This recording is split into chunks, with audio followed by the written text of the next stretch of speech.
இயேசு கிறிஸ்துவின் நாமத்தினாலே இந்த காலை வேளையிலே யாவரையும் அன்போடு விட வாழ்த்துகிறேன். உங்களுக்கு கிருபையும் தேவ சமாதானமும் உண்டாவதாக. இன்றைக்கும் கர்த்தருடைய ஆவியானவர் நமக்கு கொடுக்கிற வார்த்தை நீதிமொழியின் புஸ்தகம் 10ஆம் அதிகாரம் 24ஆம் வசனம் இப்படி சொல்லுகிறது: நீதிமான் விரும்புகிற காரியம் அவனுக்கு கொடுக்கப்படும். நீதிமான் விரும்புகிற காரியம் அவனுக்கு கொடுக்கப்படும். நாம் விசுவாச உலகத்தை உற்று நோக்கி பார்க்கின்ற பொழுது இயேசு கிறிஸ்துவை நன்றாய் அறிந்திருந்தும் இயேசு கிறிஸ்துவின் நாமத்தை உறுதியாய் பற்றி கொண்டு இருப்பதற்கு பதிலாக பேரளவிலே வாழ்ந்து கொண்டிருக்கின்ற ஒரு பெரிய கூட்டத்தை நாம் பார்க்கிறோம். இவர்கள் மத்தியிலே ஆண்டவர் நீதிமான்களை தேடுகிறவராகவே இருக்கிறார். நீதிமான்கள் மேல் கர்த்தருடைய கண்கள் நோக்கமாய் இருக்கிறது என்று நாம் கர்த்தருடைய புஸ்தகத்திலே வாசிக்க முடியும். நீதிமான்களை ஆண்டவர் பார்த்து கொண்டே இருக்கிறார். அவருடைய முகம் நீதிமானை நோக்கி இருக்கும் என்பதாக நாம் இன்னும் பரிசுத்த வார்த்தைகளிலே வாசிக்க முடியும்.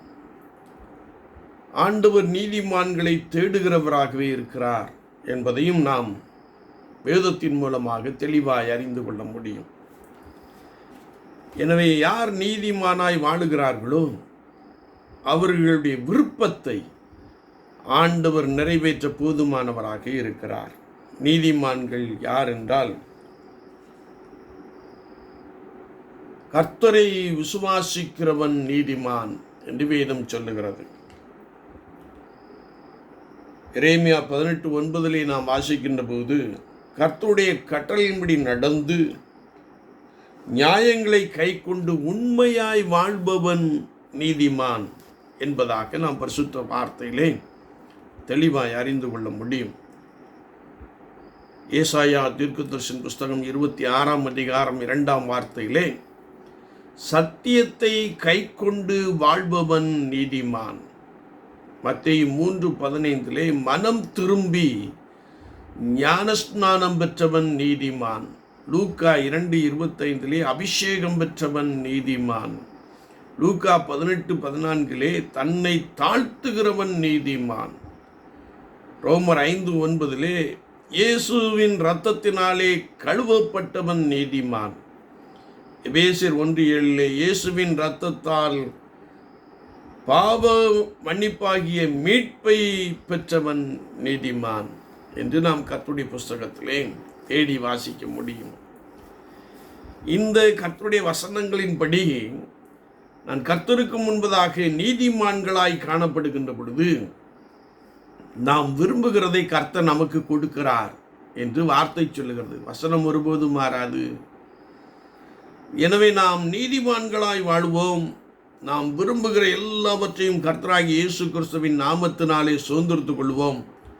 கர்த்தர் உங்கள் விருப்பத்தை நிறைவேற்றி கொடுக்க இந்த நாளிலும் போதுமானவராக இருக்கிறார். கர்த்தருக்கு முன்பதாக பரிசுத்த ஜனமாய் நீதிமான்களாய் நிச்சயமாய் நாம் ஒவ்வொரு நாளும் வாழ்வோம். கர்த்தர் உங்களுக்கு பெரிய காரியங்களை செய்ய போதுமானவராக இருக்கிறார். கர்த்தர் எனக்காக யாவையும் செய்து முடிப்பார் என்ற வசனத்தின்படியே உங்களுக்காக ஆண்டவர் பலத்த அற்புதங்களையும் அதிசயங்களையும் செய்வார்.